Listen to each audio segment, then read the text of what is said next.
What is up, everybody? Everybody, yeah, rock your body. Oh, I gotta stop and just get into this. I'm Matt.scoletti. Welcome back to the Living the Dream podcast. I'm your health coach, author, and motivational speaker, and I am bringing to you today a tough topic for me to talk about. I want to be real with you. I want to be honest with you, and I hopefully will add a lot of value into your life through what I'm about to say.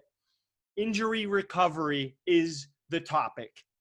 Before I begin with the story, let me ask you, have you ever been injured? Have you gone through that process? Can you remember what it felt like?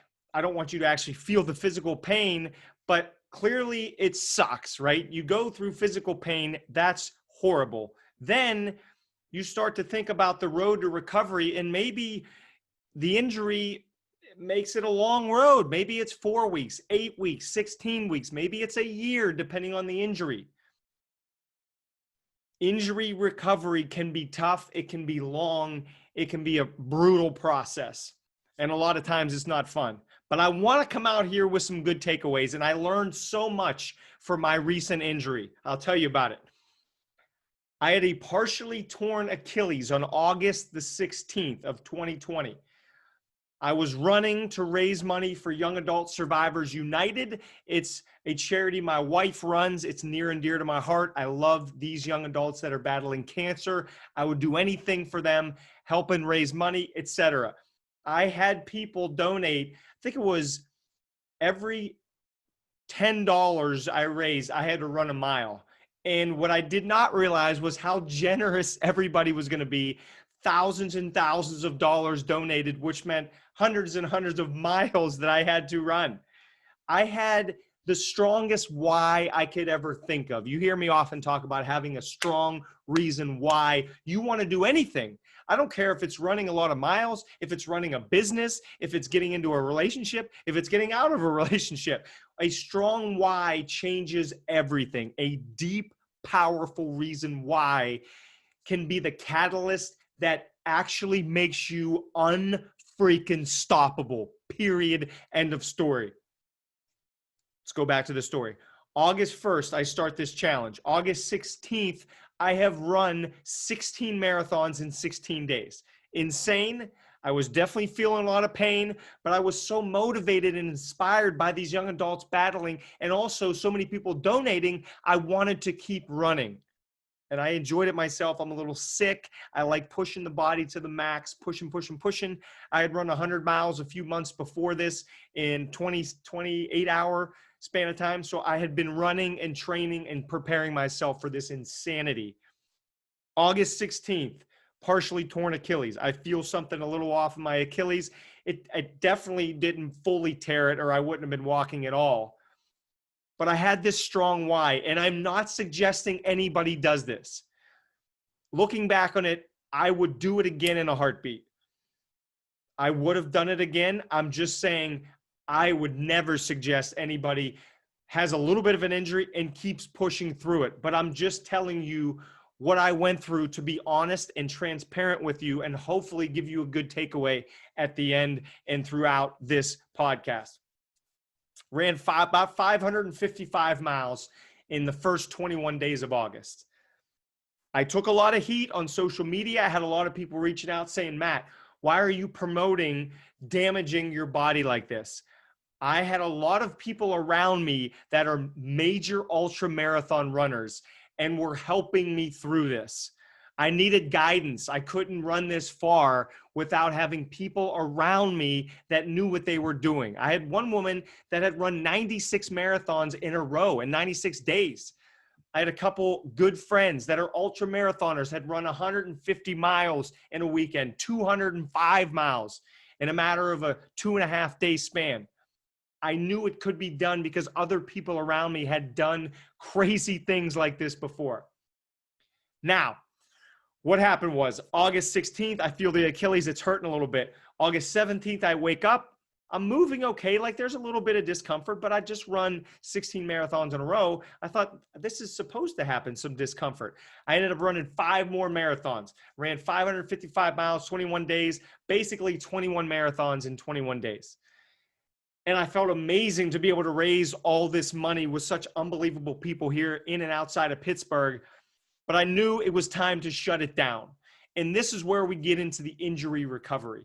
I knew something was off with my Achilles. I knew I had to now take care of it. If I had signed up for an event a week, 2 weeks, even 2 months after this, all this running, I would have backed out. I would not have done it because it's time to get in recovery mode. By the way, I deserved it. I deserved this. If you want to call it an injury, if you want to call it just something off with the body, I know I deserved it.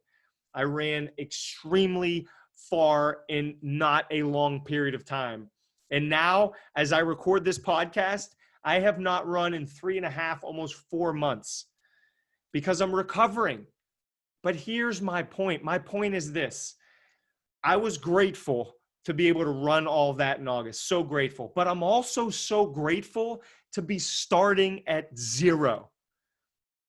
Matt, how could you be what do you mean you're grateful to start at zero? I'm grateful to be at zero.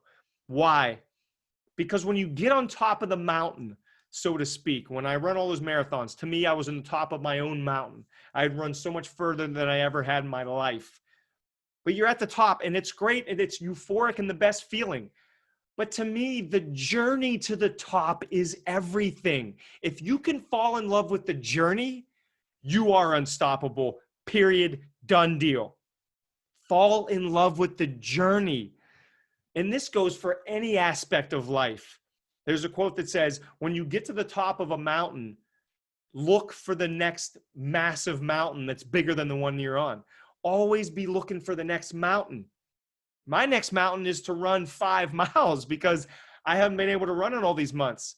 But the journey back to the top just lights me on fire. And I just think, oh, I'm 37 years old. What can I do this time as I start training myself for the next big event?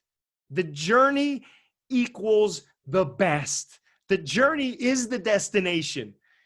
If you're waiting just to get to the top, whatever that is for you, I would almost guarantee you're going to be left a little short. Something's going to be missing. You must enjoy the process, enjoy the journey along the way. I have a podcast about this. I'll be happy when routine never works and actually leads to ultimate unfulfillment. I'll be happy when I get the promotion. Then you get the promotion. What happens? Well, I need like 3 more promotions. I'll be happy when I get $1 million. Then you get it. I might probably need $2 million. Yeah, I don't know about that. I'll be happy when does not work. Be happy now. You must be happy now in order to reach those levels of success. Many books now show, this is truth, these are studies, that happiness comes before success. The happier people are the ones who become the most successful. It's not that the successful people are happy. They're happy first, and then they become successful. I'll be happy when does not work. It never has. It never will. Get that out of your head. Talking to myself as well. Get that out of my head. The journey is the best, and be happy and enjoy the journey. November of 2020, I did my first 5K in months and months. I almost did not do it because I knew I couldn't run it. I knew I had to walk basically the whole thing almost. And my ego got in my head. My ego got in there and said, wait, you're telling me the same one that ran all those marathons. You ran 100 miles. You ran all these regular marathons, half marathons. Now you're going to walk a 5K at an event where other people can see you? Don't do that. You're going to look like a schmuck. Don't even come out. Don't show up. That was my ego. The grateful part of me said, I get to be around people that are running and walking a 5K. These are people that are getting healthier. It's outside, safe environment, a ton of distancing, not that many people involved. Thank goodness my grateful side won out on me because it was one of my most favorite running events ever. I kid you not. And it was because I got a chance to see things from a totally different perspective. I was dead last in my age group, dead last of the whole, I don't know how many people were in my age group, dead last. And I had so much fun walking. I was the one walking up the hill because the Achilles, and people were like, come on, like you can get to the top, And instead of my ego getting in the way thinking, I used to be able to run right up this hill, I embraced it. I enjoyed it. When people are cheering for others and they don't even know who the person is, that's inspiring. If you're not inspired by that, you might need to get your head examined. Isn't that, you ever go to a marathon or run in a marathon, a half marathon, and people you don't even know are cheering you on and rooting for you? Go, good luck, keep going, you can do this. It's incredible to me how selfless of an act that is, that people are cheering for a complete stranger. They have no idea who they are. I'm so glad I did this 5K. Get your ego, I'm talking to myself also, get my ego out of the way. Here's a takeaway from this. No matter where you are in your fitness journey, if your goal is to run a 5K, maybe it's a 10K, maybe it's a half marathon, and you need to walk 1 mile, 2 miles, 10 miles, to me, it's the journey. It's getting out there and pushing yourself. And I know a lot of times I get in my own head thinking, if I don't run the whole thing and run it fast, why even sign up? Because the community, because the people around you, because people are getting healthier. You might meet somebody that completely changes your life while you're out there. If you have to walk, still do it. I beg you. Now be safe and don't just go sign up for a half marathon if you've never done 1 mile. I mean, that's not smart. But if you have to walk, you walk a little bit. If you can run the whole thing, beautiful, run the whole thing. I love setting bigger goals. If you run a half marathon in 2 hours, then sure, you're shooting for 1 hour and 50 minutes. It's you against you, you against you. The injury recovery, though, I'll leave you with this. After this Achilles injury, I finally, for the first time in my life, and I really have not needed it before this, a couple friends who are physical therapists gave me some great advice. This time I went to a physical therapist due to the recommendation of another PT friend of mine, and it was amazing. Got exercises that I could use. I had a team of 3 physical therapists around me, helping me out, giving me advice. And just surround yourself with people that know more than you do. That's the massive takeaway of this whole thing as well. And get it checked out, no matter what it is.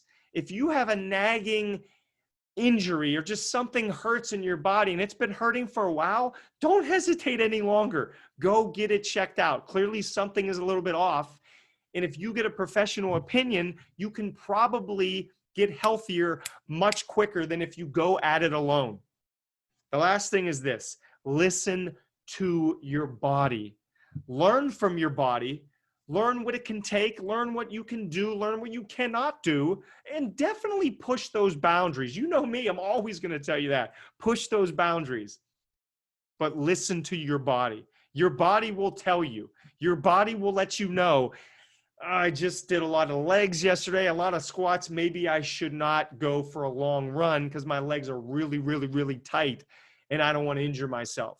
Listen to your body, make smart decisions, learn from your body, and then make decisions from what you just learned about your body. Listen to it, learn from it, boom, attack it. Thanks for listening to the story. I hope you got something out of this podcast. That was really the first time I've shared this in depth on this Achilles injury and the rehab. I'm loving the journey back to the top, and I can't wait for my next marathon or ultra or 10K or whatever the event is. I hope to see you out there at an event sometime soon. Send me a message, hit me up on social media, and let me know what event you're looking forward to, whether it's virtual or in person. I hope you're continuously leveling up in your life and finding new goals and new dreams. I love you all. Thanks for watching. Thanks for listening. I'm Matt Scoletti, and I am out of here.